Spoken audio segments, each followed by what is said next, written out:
The death of God is about the drying up of a horizon of meaning and of a whole form of human life. Where do we stand in the illusion it makes? What kind of space are we invited into? The material relations between people become social relations between things. When we look at toasters, corn, and TVs, we still, to a large extent, live in the interregnum between worlds, if you will, or between paradigms. Not many people in the history of the world have faced that. Diet Soap is a Sublation Media podcast. All right, so Ben Tarnoff is a tech worker, a writer, and a co-founder of Logic Magazine. He is the author of The Internet for the People and an essay entitled From Manchester to Barcelona.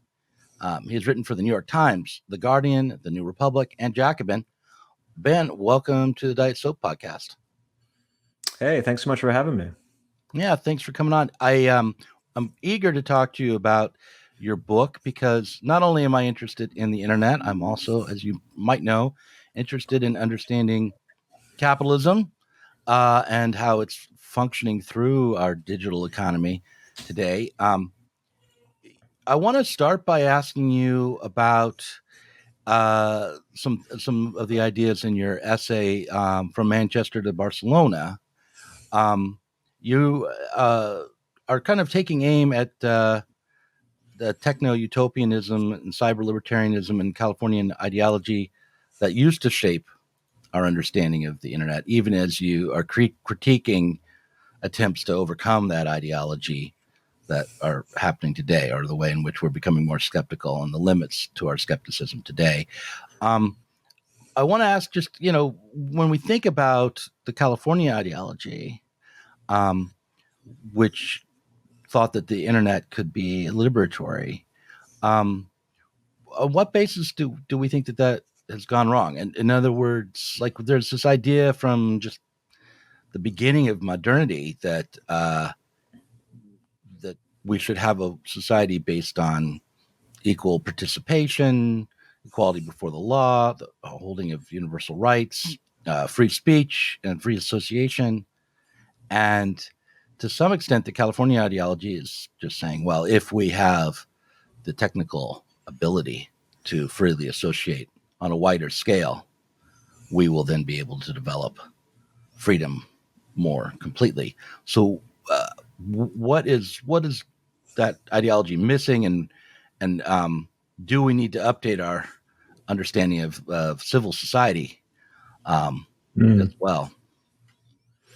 Yeah, so for folks who are unfamiliar with the term, the California ideology is a term that's coined in the 90s by a pair of British media theorists, Barbrook and Cameron, and it refers to what they perceive to be the dominant ideology within Silicon Valley, which they define as a kind of liberal libertarianism. We could also think of it as maybe a kind of hippie Reaganism.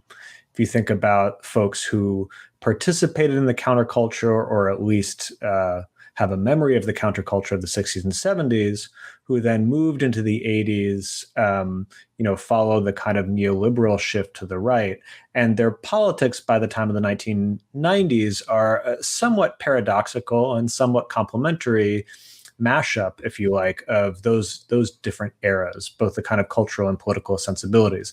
There's a strain of communitarianism, there's a strain of libertarianism, but then there's also a kind of embrace of a free market triumphalism, a belief that the private sector and the market will always generate the best social outcome. So in terms of where we are today, because that essay was written in the 1990s, I think the picture is somewhat more complex. I think on the one hand, as you alluded to, there's a much more robust and much more mainstream critique of the tech industry, of the internet. We're in the midst of the so-called techlash, which has been gathering steam since 2017 or so, where we're much more accustomed to having more critical conversations about tech than we were certainly in the 1990s. On the other hand, I would argue that the politics of the industry where I work have also become more complex. I mean, I think the Californian ideology as a kind of liberal libertarianism is still present and indeed prevalent among the executive and leadership classes, I would argue.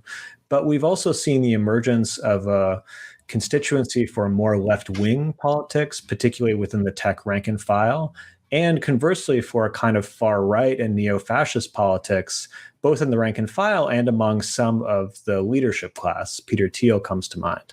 So, it's become a more complex picture. I think the politics of the industry have become less homogenous since that essay came out. When you talk about the rank and file, do you mean the employees of firms like Facebook and employees of other tech companies, or are you talking about unionized employees of the digital sphere, or just consumers of tech?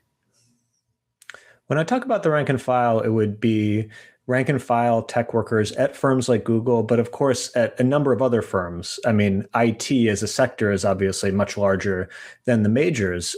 So there are tech workers of all different kinds and tech workers who may not work in technical roles. There's all sorts of work that's required to keep these firms running that doesn't involve, say, software engineering. But, one of the developments that has been very interesting for me as a tech worker over the past 5-6 years is the emergence of a more self-consciously left-wing current within the tech rank and file. There was a lot of support for the Bernie Sanders campaign in 2016. Tech workers were actually the single biggest contributors of campaign contributions to Sanders in 2016. There's also been a wave of interest in unionization where a handful of smaller software shops have successfully unionized. So that's certainly not the only political current in tech. As we've discussed, I think there are certainly a lot of other types of politics represented. But I think we've seen, let's say, a tech left become more visible since 2016. Yeah, my kid is a software guy. He works for a biotech firm. And he also runs the Pacific Northwest Communists. So, I mean, I'm not at all skeptical of the idea that tech workers would be, some of them would be on the left. I am interested in this idea that, I want to pick at this distinction between the left and right when it comes to understanding the California ideology, because it seemed like in the 80s and 90s, and I'm an old Gen Xer, so maybe I'm just embracing the past here or too forgiving. But there was the hope in like the cyberpunk era on the left side of the California ideology that the internet would help break up monopoly power and centralized power and decentralized power to many different kinds of people, giving some of them new opportunities to be entrepreneurs. That's sort of a right-wing way to envision it. The other way to envision it is like, give us a new opportunity to organize politically in ways that haven't been seen before across geographical spaces and in coordinated ways that weren't available to us in the past. I think like one example of the California ideology might be the way in which the Arab Spring was called the Twitter Revolution, or even before that, when I was involved in the anti-war movement, there was a feeling that something like indie media was a product of this sort of decentralization of the internet and was empowering activists in a new way. Do we now live in a moment where we're no longer as interested in decentralizing and breaking up monopoly power, but rather want to turn to monopoly power to help us develop a left politics? I think it's an important corrective that you're providing here, because the California ideology is an unstable and even paradoxical mix of different currents. And one of those currents, from the 60s and 70s is a communitarian, oppositional, anti-institutional current that is not always precisely political, but is at least broadly proximate to the left. And I think some of those survivals within the California ideology sustained some genuinely interesting experiments in the 90s, like indie media, which, I'm an elder millennial, not quite Gen X, but certainly old enough to remember indie media. And indie media is a place that helped politicize me. It helped get me connected to anti-war protests, to find others like me. I mean, it was a very valuable tool for folks in the anti-war and anti-globalization movements of the 1990s. So certainly, I would not suggest that we need to discard the California ideology in its entirety. Clearly, there are threads that move in more interesting and more progressive directions. There are conversely threads that move in more regressive directions. In other words, I think the California ideology is a starting point that can lead to different places. And arguably, I think one could make the case that the tech left and the tech right, as they've congealed and consolidated over the past 5 to 6 years, are the result of the breakup of the California ideology and its remnants, its survivals, kind of moving in different directions, if you like, that one can move to the left or to the right with the starting point of the California ideology. Right. And because the California ideology isn't a fully developed, coherent political ideology, or critique of society. It's just sort of a vague embrace of certain kind of principles and aspirations. Like, you want to aspire to break up monopoly power and to be more free as an individual. That's part of the California ideology, or being anti-institutional. That's a part of the California ideology.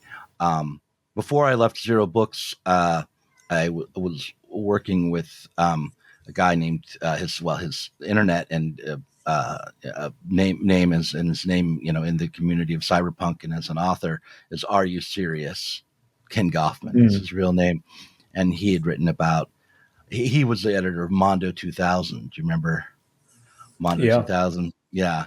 Absolutely. And he, definitely was, he had written a book, Zero Books may or may not publish. I'm not sure what's going on there now, but that I had wanted to publish, critiquing cyberpunk from his perspective now, but also seeing, what it's telling the story of what its original psychedelic, utopian aspirations had been.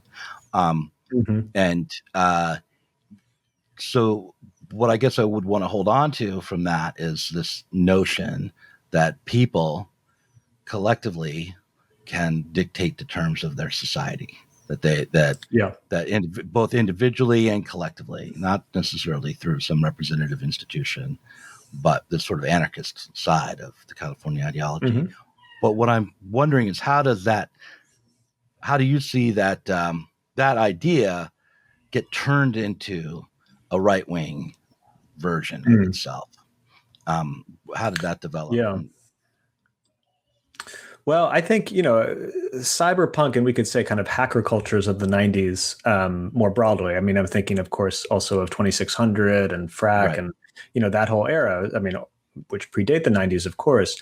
I mean, I kind of came of age in those communities, and my memory of them is that they were, politically quite kind of heterogeneous. I mean, that there was a kind of unstable mix. There was not really an ideological coherence. I mean, I think, in the hacker cultures in particular, certainly more strongly than the kind of techno-libertarian circles of Wired magazine, you get a very strong oppositional current. This kind of anti-institutionalism is very strong within the pages of 2600, for instance. And that was something that I was drawn to. But of course, the question with anti-institutionalism is, which institutions do you oppose, right? I think there were folks who had a very keen analysis of the dangers of corporate power as well as state power.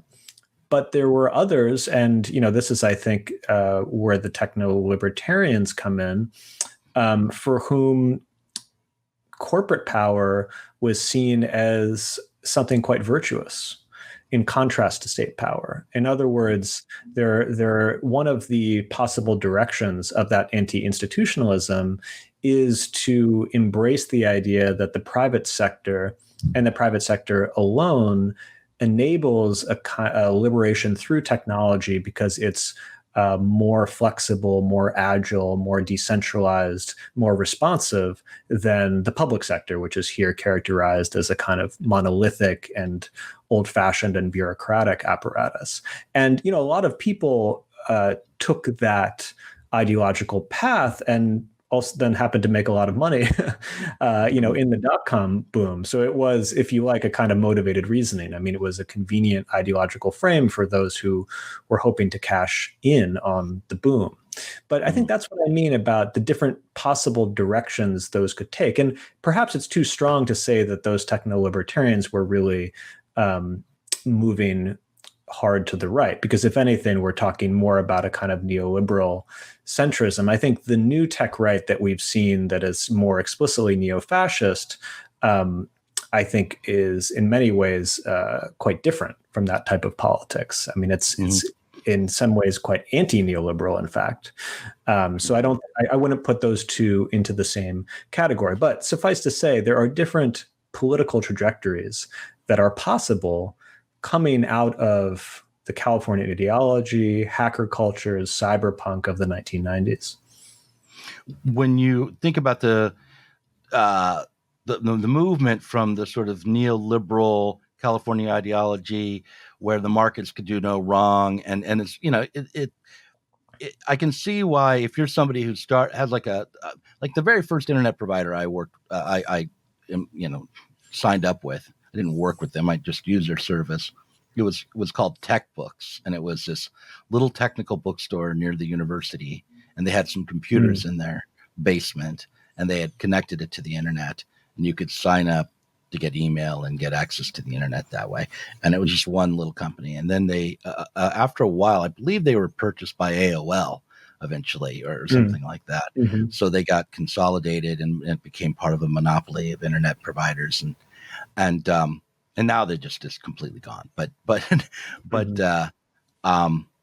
there was you could watch, I watched over the years as the big bureaucratic corporate world ate up all these entrepreneurs and their hopes and dreams.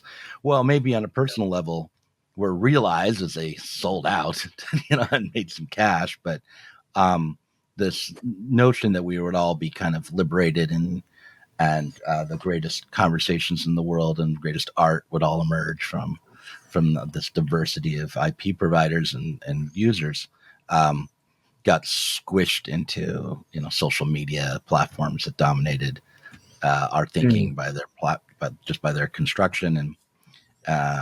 And so do you think that this entrepreneurial neoliberalism in the 90s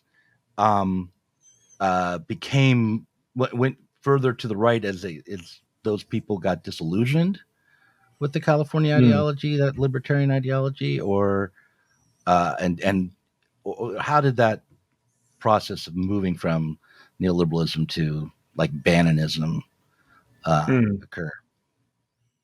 Yeah, these are complicated questions. I mean, I would say, if we were to zero in on one thread, let's say, of the California ideology, to say the internet, and in particular getting people connected to one another through the internet, will be a force for empowerment and liberation, full stop.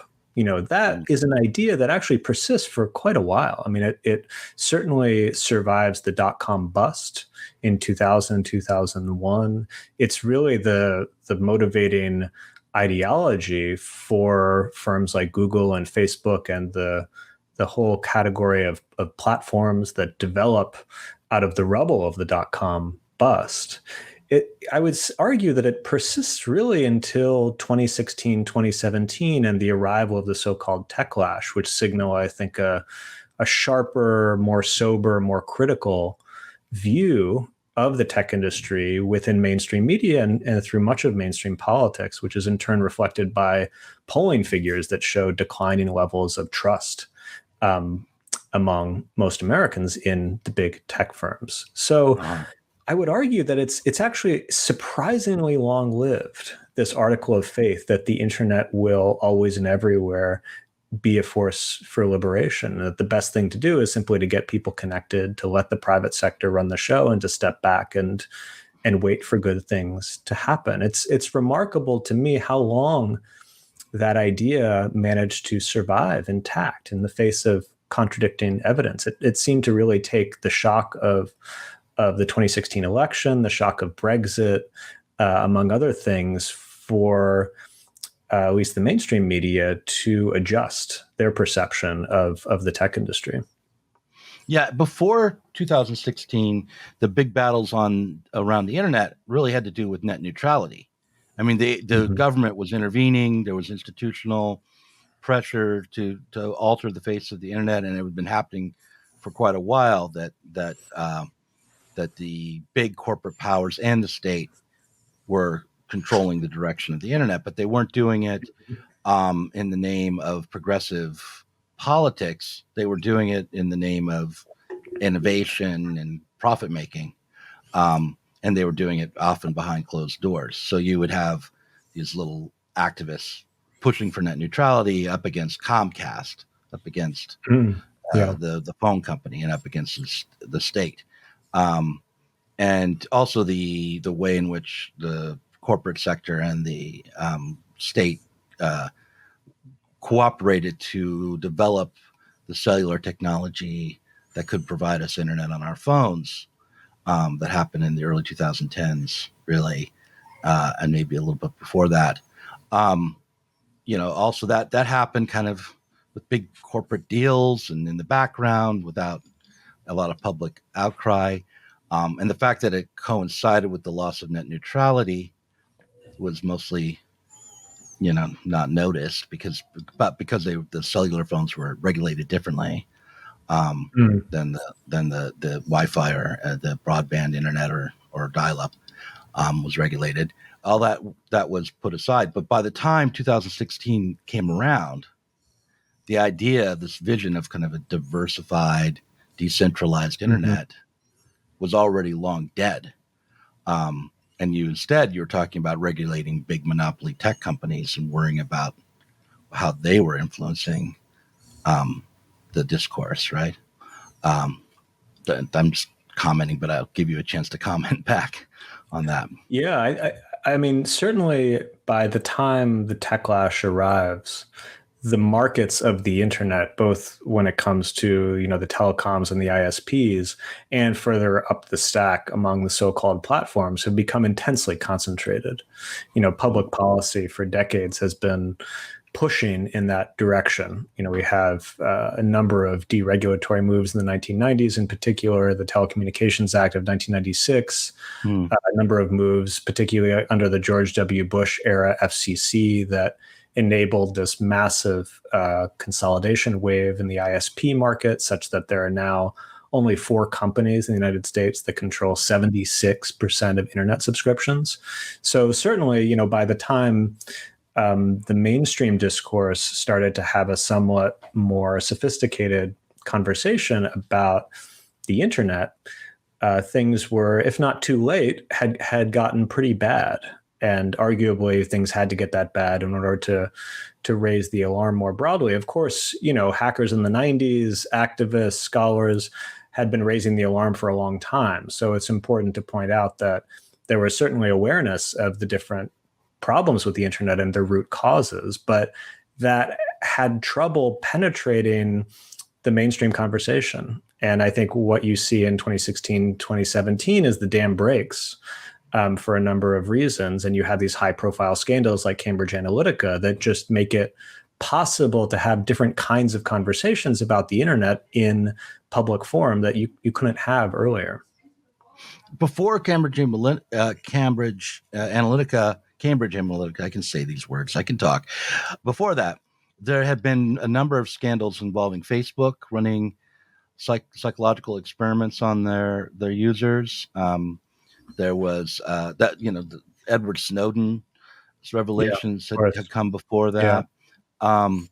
Around even as early as 2002 and 2003, the scandal of around total information awareness and the Bush administration existed. So this idea that the public could be tracked, surveilled, monitored, and manipulated had been percolating in the background all along, and been a major concern of the left.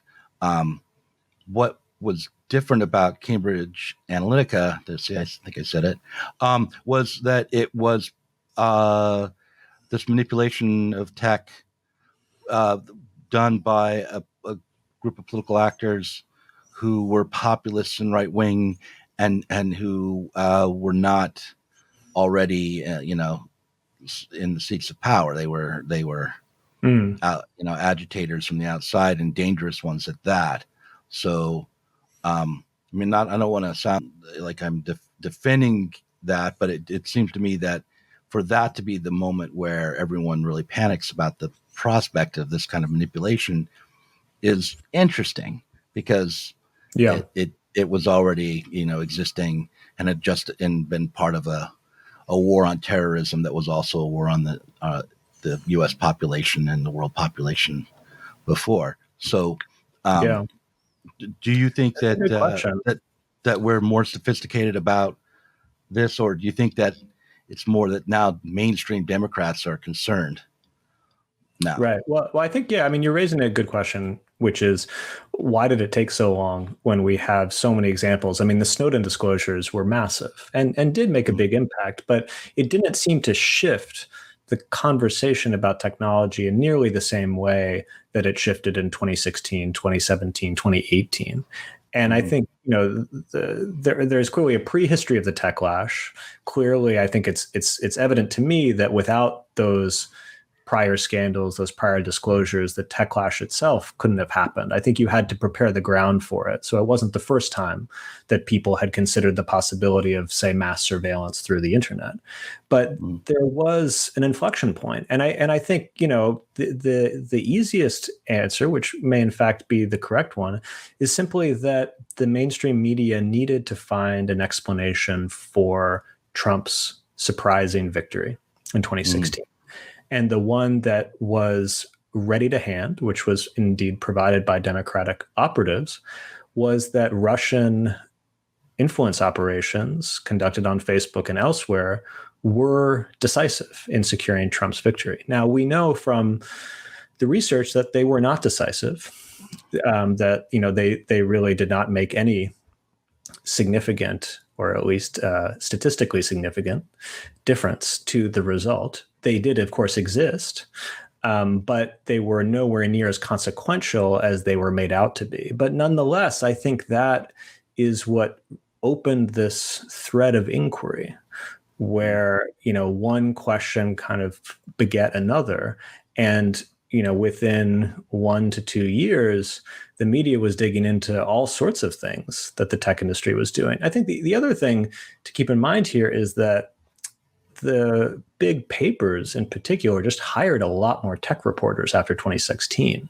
They just weren't staffed appropriately to cover the sector, and they staff up quite aggressively. So part of it is simply that the resources had not been allocated appropriately. And they correct that because they realize, hey, this is actually a much bigger story than we had thought. And that in turn, as you put investigative reporters on this subject, it shifts the tone. You don't have kind of breezy columnists who are best friends with venture capitalists dominating the New York Times coverage of tech anymore. You have serious investigative reporters who are digging into, the scandals of a company like Uber. And that itself shifts the conversation, and politicians are reading that, and, congressional hearings are being conducted partly as a result. So I think that's, broadly, if we had to pick one cause of why does the techlash hit precisely when it does, I think it's all about trying to understand how Trump won. That's really the starting point. Mm-hmm. And that techlash, you mentioned the investigation of the scandals at Uber, but how has that techlash taken a political form out of that investigative reporting? Do you think? And what intervention are you trying to make with your book, Internet for the People, to maybe correct the correction? Yeah, well, I think, politically we saw, um, almost immediately an effect with the techlash. I mean, arguably the techlash has been both a media and a political phenomenon, in the sense that we have seen congressional inquiries and hearings on subjects like Russian disinformation. The big CEOs like Zuckerberg and others are at this point periodically dragged before Congress on Capitol Hill to testify about all sorts of different things that they're being blamed for. So I think, politically, the techlash paid dividends right away. In terms of where we are now in 2022, I mean, much of the political momentum is now behind anti-monopoly. We have two bills in the Senate now that are focused on the so-called self-preferencing of the big tech platforms, essentially how they favor their own services on their platforms, that they function both as gatekeepers for other people's products, but then have an occasion to promote their own products above those of others. So a couple Senate bills that have now been voted out of committee. President Biden has made a lot of appointments of anti-monopoly folks. The anti-monopoly scholar Lena Khan is leading the FTC. The antitrust lawyer Jonathan Cantor is at the DOJ's antitrust division. Biden has issued an executive order that directs a number of federal agencies to pursue pro-competition initiatives. So I think, in sum, it's fair to say that anti-monopoly is having a moment. And, in the book, I show some critical support and a fair bit of sympathy for anti-monopoly. I think, anti-monopoly is essentially a toolkit, and it's an invaluable one for curbing the power of these big firms and shrinking their footprint, which we have to do, whether we're talking about Comcast or Facebook. We have to curb the power of these big firms. Where I part ways with the anti-monopoly folks is in our diagnosis of what the problem is at the end of the day. I think for them, the key problem with the internet, the root cause of the various dysfunctions of the modern internet, is that the markets of the internet are too consolidated. They're dominated by these big firms. And therefore, the solution would be to make these markets more competitive, to open up the market to more entrants, to smaller, more entrepreneurial firms. To my mind, that's not actually the root cause of the dysfunctions of the internet. I don't think the problem with the internet is that markets are too consolidated. I think the problem is the market itself. So in the book, I try to think of ways that we can make markets matter less rather than trying to make markets work better. Okay, so this is interesting because generally speaking, the ideology of neoliberalism and the California ideology is that the reason that you want to head towards markets where there's competition is that it actually decentralizes power and helps the little guy maintain some influence on society and also have a escape from wage slavery. Say they don't put it in those terms, but and gives the local communities more say, and it's against centralization. And this anti-monopoly movement then would be taking aim in a direction that you would think would go along with the California ideology in that sense, right? I mean, just because it's aiming at breaking up the centralization of power and authority and money in tech. But the other goal, what makes this dysfunctional from the left's point of view is not just the way in which power is centralized, but also the way in which inequality continues, and let's just say right-wing ideologies of all sorts proliferate in this environment with big monopoly tech companies at the heart of it. And so what I want to throw in here, maybe I'll just let you address that, and I have another thought that I want to throw in. But so how do you how do you define the dysfunction of the internet? Am I right in thinking that these two problems, the continued inequality between people who are supposed to be, liberated by the internet, and also the proliferation of right-wing ideologies that justify that inequality? Are those the two major problems that the left is trying to address, or that you would want to address? Well, I think there are a lot of problems with the modern internet. And I think to choose one, we could talk about the extent to which the internet amplifies inequality. And one of the ways it amplifies inequality is by giving new resources to political forces who are committed to defending and indeed expanding inequality, which are the forces of the right. Now, this is not particularly controversial to say that social media, and Facebook in particular, have proven to be an enormously effective megaphone for right-wing propaganda, that the contemporary right has quite successfully weaponized a platform like Facebook to spread its ideas much farther than it could have otherwise. This belongs to a broader tradition of the right making creative use of new communication technologies. I think we need to place this within a longer lineage and think about Rush Limbaugh's innovations with right-wing talk radio, Fox News and cable television, direct mailers of the kind that the new right used in the 1970s and so on. So this isn't the first instance, but I think it is the latest. And, in terms of the scale, one of the most successful uses of a new communication technology by the right. Now, how does this work more precisely? Well, take a company like Facebook. We know that Facebook has been built from the ground up to maximize user engagement.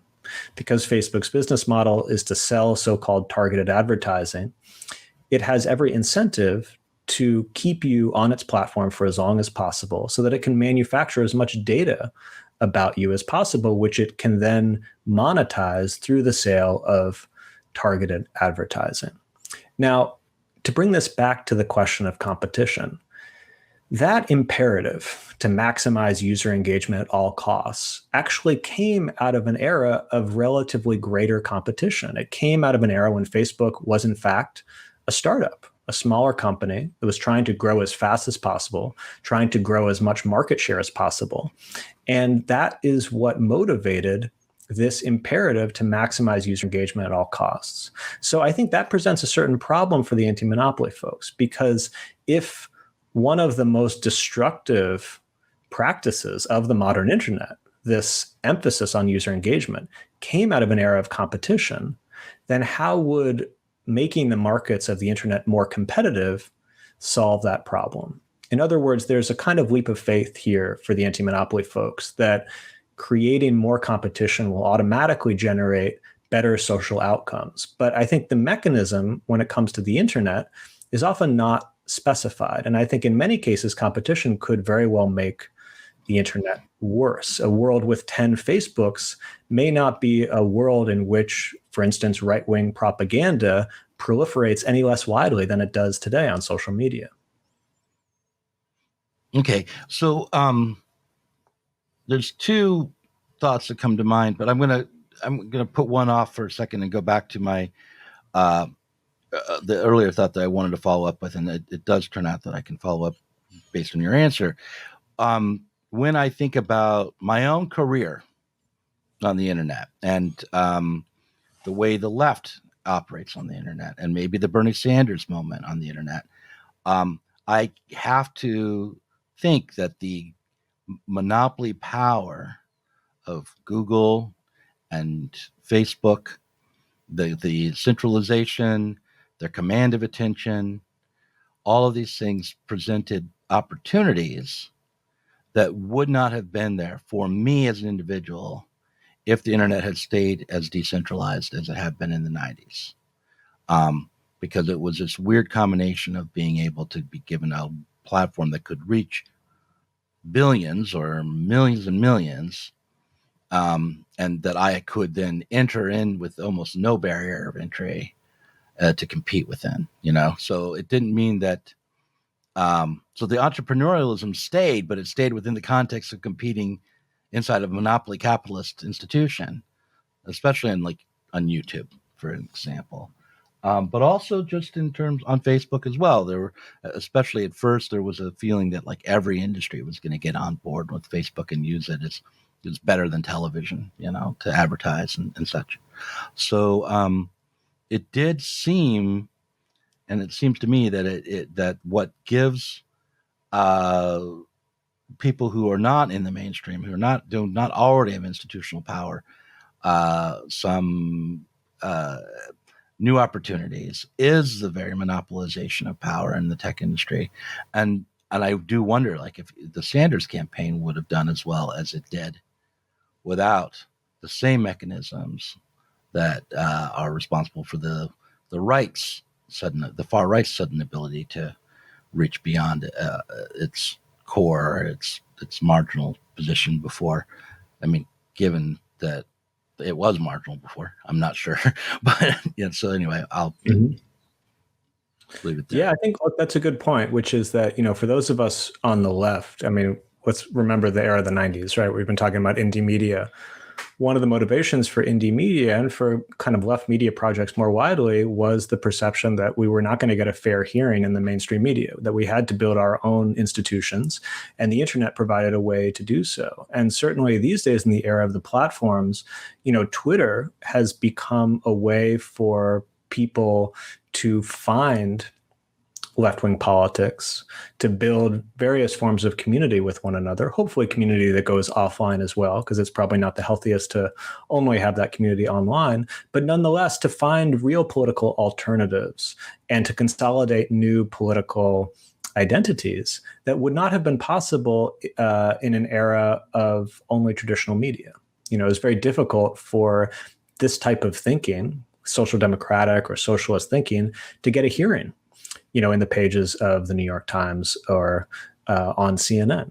So I think you're absolutely right. It's hard to imagine the Sanders era occupy any of the inflection points of the American left of the past 10 years or so happening without social media specifically. I think we can acknowledge that while also acknowledging that the right has made much greater use of social media. And I think that is for a number of different reasons. Obviously, it just is better resourced in general.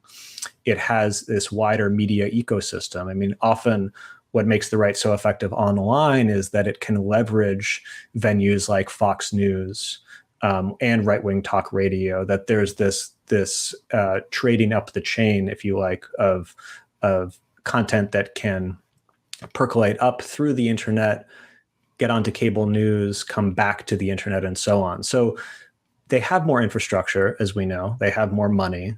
They have more resources. They have undiluted control of a political party, which helps a lot. So there are certain advantages, most of which, predate the internet. And then I think there are just advantages at the level of the algorithm. I mean, I think, there are ways in which filtering algorithms in order to try to maximize user engagement favor provocative, sensationalistic, and often untrue content. And that tends to favor the right, frankly, over the left.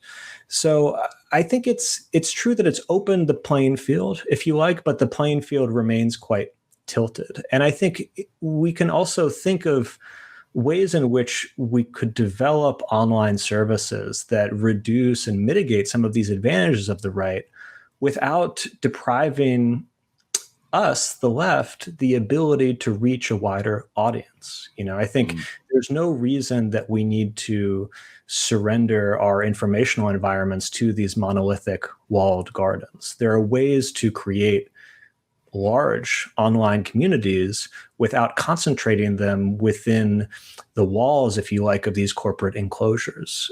So I don't think, to me, the project is that we have to go back to, let's say, the web of the 1990s, which was, less accessible to folks, less usable. But I don't think we, on the other hand, either have to content ourselves with, the walled gardens of the 2020s. I think there are different paradigms that are possible. Mm-hmm. When you talk about the right being able to leverage Fox News and along with social media, do Do you think that the far right has a different relationship with the Republican Party in America than the far left does with the Democratic Party? Is the Democratic Party part of your conception of the left, or no? Well, it's a good question. I mean, I think what we could say is that the Democratic Party has a faction within it that is left wing. Certainly not within control of the apparatus. I think the Democratic Party, remains, and it seems its leadership certainly remains under the control of its center. But, for someone, who was politicized in the 1990s, there is a much more visible left within the Democratic Party than there has been in my entire lifetime. So that is something, at least. But, I think we are obviously in a situation of greatly asymmetric polarization. I mean, you have figures who are, without exaggeration, members of the far right, actual neo-fascists, people who actively celebrate Nazism within and around Republican Party circles, who are, relatively accepted figures within the modern Republican Party. There is not, I mean, when I think of the far left, I think of anarchism, council communism. These are not figures who are represented within the Democratic Party, nor should they be. I have a lot of skepticism about, frankly, the utility of the Democratic Party for left politics. I'm not particularly keen on taking it over. So I'm not suggesting that the solution is to bring all of our anarchist and councilist comrades in the Democratic Party. But suffice to say, there is not a symmetric arrangement here. I think we have a very powerful right, which is increasingly dominated by its far right. We have a center, or even a center left, that has held on somewhat improbably. And we have, a small but growing, or at least more vocal left, which has a foothold, maybe a toehold within the Democratic Party, but then is, primarily represented outside of the Democratic Party and even outside of electoral work more broadly, is active in social movement work, in labor organizing. And it's those latter activities that I would probably at this juncture place more faith in. I think electoral work can often be quite demobilizing, and the trick is to find places where we can actually build power at points of leverage. And I think workplace organizing, to my mind, remains the most promising avenue for that type of work at the moment. Earlier in the conversation, you mentioned that Trump defined in the election of Trump kind of set in motion the new skepticism about tech. If how true is that for you? If it was not the case that the right seemed to be gaining ground in this moment, but simply that the kind of forces that we saw in the early 2000s, there was a conservative movement that was murderous in the Bush administration, but it wasn't this kind of new right that we're talking about. If we were facing those kinds of conditions, and you saw the Democratic Party and the Republican Party as being closer together, as I did back when Bush Senior was in office, and then Bush Jr. and Clinton, it all seemed to be basically in lockstep with some rhetorical differences, especially like after the invasion of Iraq. There was the Democratic Party signed off on that. If you didn't see that far right, would that change the way you conceived of the battle for tech, or not? I'm sure it would. I mean, I think it's an interesting question. For me, the Snowden disclosures were pretty important. I think that was a moment that really shifted my thinking, and in part because Snowden, is very recognizably a product of the hacker cultures of the 1990s that we've been discussing. I mean, that we're about the same age, and I think we have a lot of the same reference points, from that era. I think, we certainly have political differences. He's much more of a libertarian and so on. But I think, having much of the kind of paranoia of the hacker cultures of the 1990s be confirmed and substantiated by the Snowden disclosures definitely shifted my thinking quite substantially, and gave me just frankly a much more dystopian feeling about the internet. I mean, I'm someone who grew up with the internet, has always loved the internet, and I think it was a moment when I came to feel just that I wouldn't say the scales had fallen exactly, but that it was harder for me to maintain some of the more utopian or even just optimistic commitments that I had inherited from that 90s era, because that hacker culture, as you know, it had an oppositional strain, it had a critical strain, but it also did have a utopian strain, an optimistic strain. And that was important to me. And I think the Snowden disclosures, it injured that capacity in myself. I think it was harder for me to sustain those commitments after that. I try to hold on to those utopian impulses. I guess maybe it just helps me deal with as life as I head into old age. But one thing you wrote about in your essay was that that we are enclosed in the algorithm. That the computers and the computerification of society has made it much easier for capitalist relations to dominate the world, and more of the world is marketized through the technology. But I'm wondering if at the same time that's true, you would think that, and maybe this is just the old hacker cyberpunk in me, doesn't that also offer an opportunity for mass coordination and maybe even the escape from mediation by capitalist relations, if we could have more rational planning and algorithms that worked for people rather than for profit making? We've got this great infrastructure that's being built. Computer technology is stretching further and further every day. Is that not an opportunity for the left and for some sort of more utopian even outcome? Certainly, I think opportunities are everywhere, and I think that's ultimately a very Marxist way of thinking about things, which is not trying to avoid the temptation to moralize, but rather to do this harder work of immanent critique, to try to enter into the system, enter into the logic of the system, to try to understand how its contradictions operate and what the spaces are for pushing those contradictions into more liberatory directions. It's interesting to reflect on our own era of a kind of digitized, algorithmicized, logistical capitalism as being the product of capitalism trying to restore its profitability after the crises of the 1970s. And capitalism is nonetheless, advanced capitalist countries have seen declining economic performance every decade since the 1970s. So the dynamism of the core economies has not been restored, but profitability has been restored. And one of the ways it's been restored is by not growing the pie, but having capitalists take a larger share of the pie. And that, of course, has reduced the room for maneuver of a kind of social democratic redistributive politics, because there's less of a social dividend to redistribute.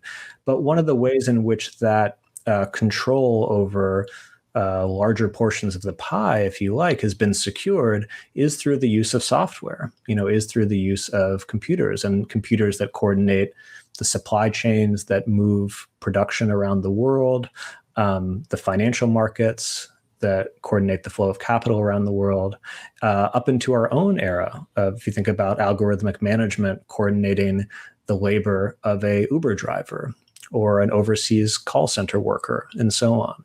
So at that kind of higher level of abstraction, we could think of computing, software, networking as an invaluable tool that capital has deployed in order to secure this new regime of accumulation. But as you were pointing out, every new regime of accumulation introduces new vulnerabilities that we can make use of. Certainly in the classic high era of industrial capitalism, one of those vulnerabilities was that if you put thousands of workers under the same roof, often they'll organize. You concentrate large numbers of workers together, and this creates new organizing opportunities, as the folks who are organizing Amazon warehouses know very well.